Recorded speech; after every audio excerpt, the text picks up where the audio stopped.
Chapter 112, Lord Samith, Adventurer Level NA, Kobold Unknown. My tail wagged happily as I looked at my new bed. It was a cushion, with wool blankets on top of it. We had made lots of money from all the trades we'd been doing, and Gally had said that it would be good for morale if we got better beds. I didn't know who Al was, but Marka had insisted that it was a great idea. I wasn't really sure how a sack of soft stuff could be better than a pile of smell-good leaves, but I couldn't really think of a reason not to order the cushions. We had the coins, and Marka pointed out that it would help the old kobolds with their joint pain. Plus, the wool blankets were included with the purchase, so they didn't even cost us extra coins. Still, I felt like sleeping on something other than smell-good leaves was kind of wrong. My doubts disappeared the moment I laid down, though. The fabric of the blanket was rough enough to scratch my scales just right. The squish felt like laying in a lard pile without the greasiness. It also smelled like flowers instead of lard, which was a little disappointing. It would be up for arguments which smell would be better, I guess. I pulled the blanket over me and laid my head back, prepared for sleep. Lord Samith, you have done really well. The Lord said to me. Thanks, my lord. I tried really hard, I beamed, hopping up and down in excitement. It was really easy, too. That's just because you is a really smart kobold. The Lord's bony fingers reached down and scratched me in my favorite spot, right behind my ear holes. My tail moved back and forth happily. All the other kobolds watched, impressed that I had done so well. Tomash and Samial gave me some proud smiles. You're so smart and big and strong and awesome, Yamana said. I misted you a lot. Would you fertilize my eggs? But what about me? Marka asked. I want fertilized eggs too. Lord Samith is potent enough for both of us, Yamana winked. I would be honored, I said. But I don't has enough time to make little ones. I need to help the Lord. Don't worry, my dear Samith, the Lord said. I am returned now. You don't have to be the Lord anymore. You can do whatever you want now, and nobody will bother you with decisions no more. Really? I asked, excited about being able to play again. Really? I'm back for good now, and I won't leave no more. Now go fertilize those eggs. We want our eggs fertilized too, more kobolds shouted. It's going to be a busy day, I laughed. Everyone laughed with me, and it felt really good. Everything was better than I ever could have hoped. I was so happy. Yamana and Marka grabbed my hands and began leading me away. Wake up, Lord, Yamana said with a suspiciously deep voice. What? I asked, confused. Sorry, Lord, but you need to get up. Instead, I saw Gar staring down at me. My gigantic guard was panting a little, as if he had run a long way. Then I remembered that Yamana was dead, and I didn't like Marka that way. I had been dreaming. What's going on? I asked, wiping the drool and stuff off my face. The Lord is back. What? I froze. The Lord is back. He's at the store in the city. I leapt off of the cushion and almost tripped over the blanket. I hissed at it as I pulled it off of my legs. Without saying another word, I started to run as fast as I could through the dungeon.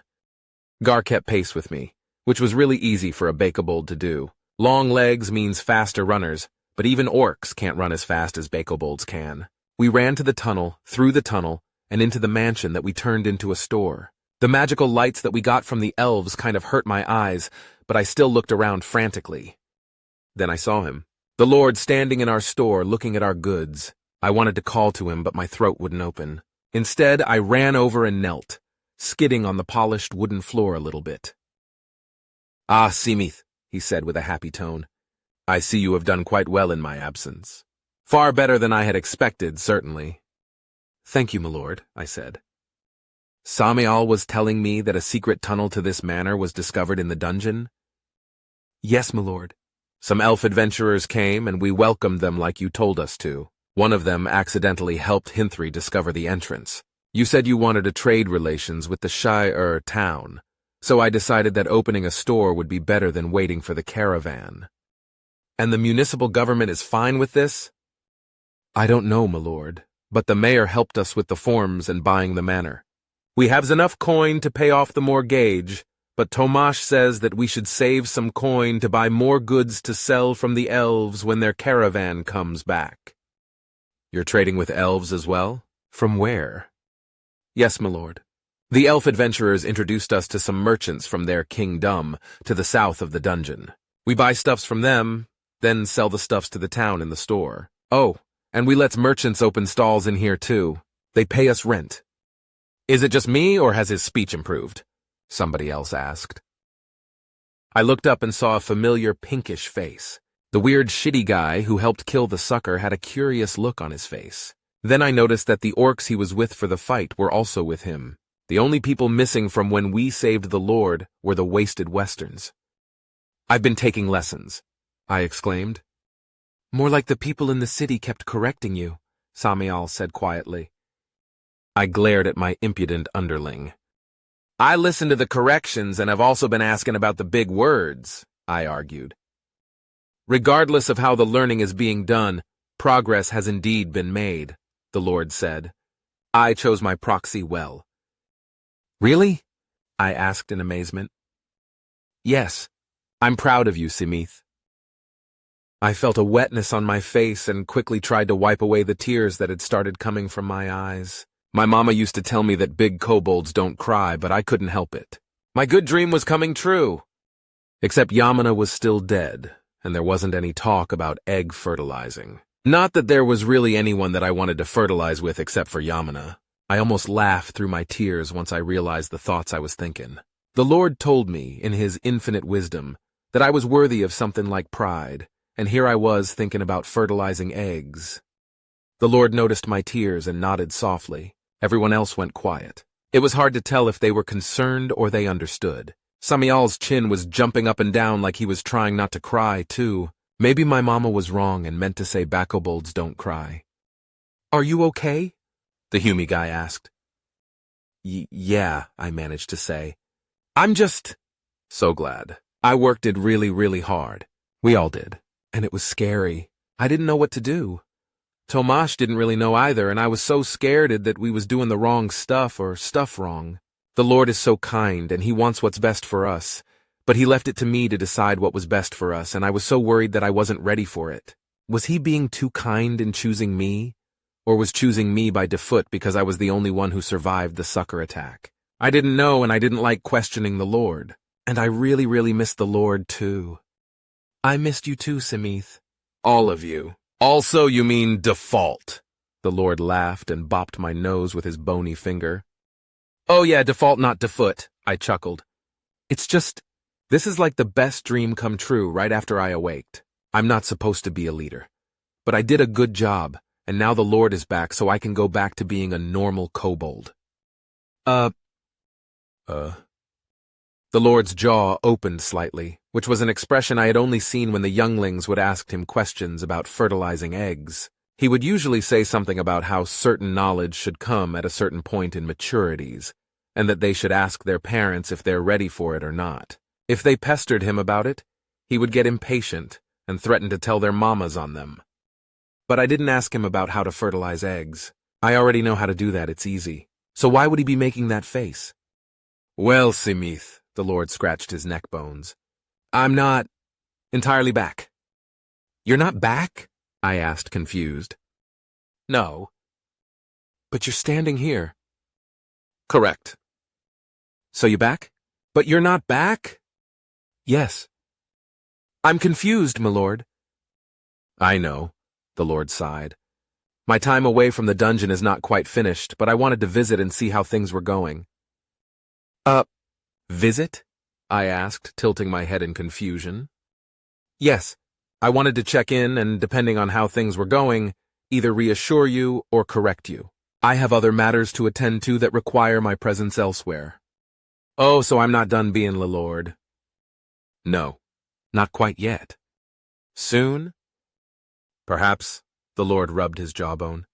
Though there's a Maybe is plenty, my lord, I bowed. I can be a strong kobold as long as I know I don't have to be that forever. The Lord scratched my head and laughed again.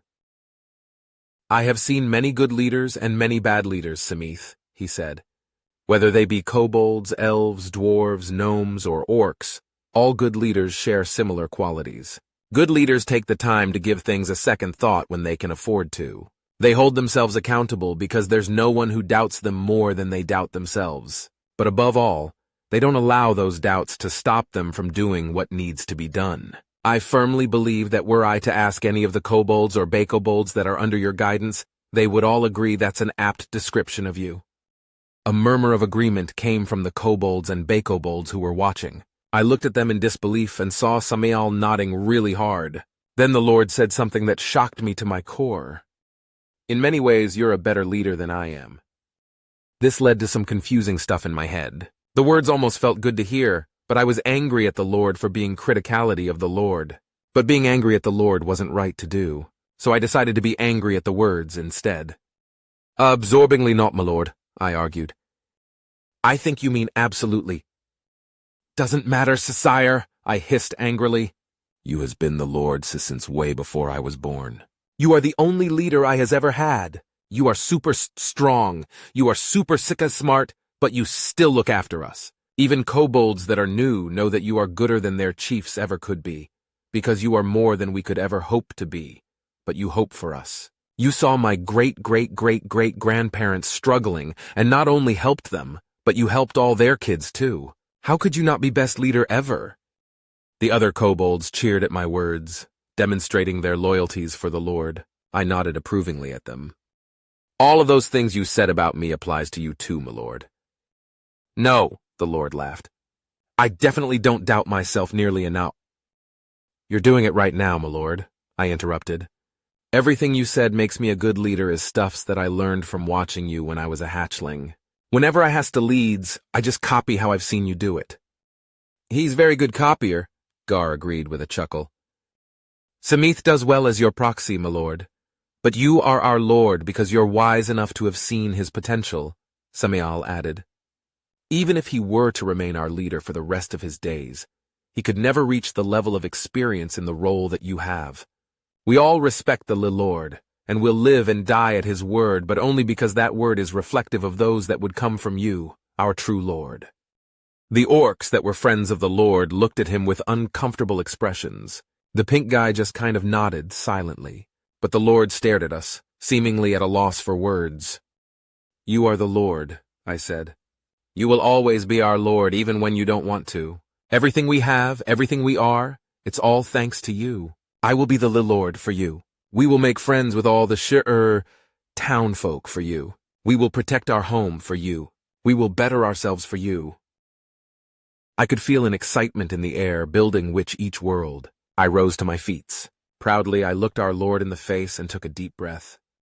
Everything we do, I shouted, raising my fist. We do it for the Lord, the others shouted back. The Lord looked around at each of us. The Hume and bigger orc looked a little nervous, but the bald orc chuckled a little. He took a step closer to the Lord. Looks like you've accidentally made a cult, he said. A kobold cult. Not cult, I shook my head. The Lord, not Slathris. The Lord cares, Slathris doesn't. Slathris? The being that kobolds worship as their creator, the Lord said absent-mindedly. Slathris maked us as a prank on the weirdos, I explained. Mades it so we eated them. Then they fought us, trying to kill us all. Before they could, some mages rescued us. Then mages make bakobolds and killed each other. Now Slathris ignores us, but there are some slobberheads who think that if they cry loud enough, Slathris will come back and make life betterer. Their minds are mush, Gar added. Slathris is a cruel god thing. Definitely not something you want paying attention to you. Ah, are we talking about the cult of Slathris? Tomash asked as he entered the room. Oh, many respectful greetings, my lord. Apologies for my delay and lack of decorum, but these knees grow sour with age. Hello, Tomash, the Lord nodded. Don't worry about prostration. Your presence is enough. Thank you, my lord. Now what's this about the cult of Slathris? We's telling the orc about how mean Slathris is, I explained. Ah, Tomash nodded slowly. With respect, Lord, mean is not nearly a harsh enough word. Slathris is the epitome of cruelty. I suspect that being a god is boring, and if that's the case, Slathris must find amusement in suffering. Legend has it that the first batch of kobolds he created could only eat wilder. Naturally, they starved to death. Oh, so that's who you meant by weirdos, Yulk chuckled at me. So, I take it the next batch could eat regular meat? Yes, but only living flesh, And our ancestors desperately craved the living flesh of the fair folk. Tomasz shook his head in disgust. Most wilder automatically regenerate their flesh so long as you don't use iron to carve them, you see. It led to much suffering and a lasting grudge between our peoples. Do you still need to eat living flesh? The Hume asked. No. Powerful mages began fighting each other and eventually sought help from the wilder. The wilder asked them to be rid of us in exchange for favors. Some of the mages saw our value as foot soldiers and captured us instead of eradicating us. Several generations of experimentation later, and we can eat meat just as you can. And my kind exists, Gar said. I see. Do you know anything about these experiments? Baldy asked. No, Tomasz chuckled darkly. Why? Looking to repeat them? Yulk Alta is far more honorable than that, the Lord said. If one such as he were to wish to experiment, it would be for your benefit. Yes, my lord. My apologies, it was in jest and I meant no offense. Good, the Lord glanced at Yulk, who smiled. Now, we're on a pretty tight schedule, so I would appreciate being brought up to speed on what's been happening around here. A tour wouldn't go amiss either. Yes, I said, my tail moving back and forth with excitement. I shows you all the stuffs we has, my lord. Tomasz and I took the Lord and his friends around the store, showing him our stuff and telling him how we got it.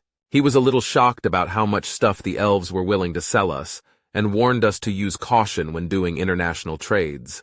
Tomasz pointed out that we had been surprised by the ban on our mushrooms, and so we had employees that double-checked with city authorities when we weren't sure if something was legal to buy or sell. I beamed when Tomasz noted that it had been my idea. We continued our tour, showing the Lord our vendor shops. We explained that we let merchants rent the rooms as well as put up a sign. This kept them off the streets, gave them a safe place to store their goods, and brought more people to our store. It had been the mayor's idea, who said it might be a good way to clear up some of the walkways. Tomasz explained that we also allowed the merchants to live in their rooms if they paid extra, but hardly anyone had taken us up on that. Our tour carefully avoided the ones who did, though, because we didn't want to wake them up. Then we got to the good part.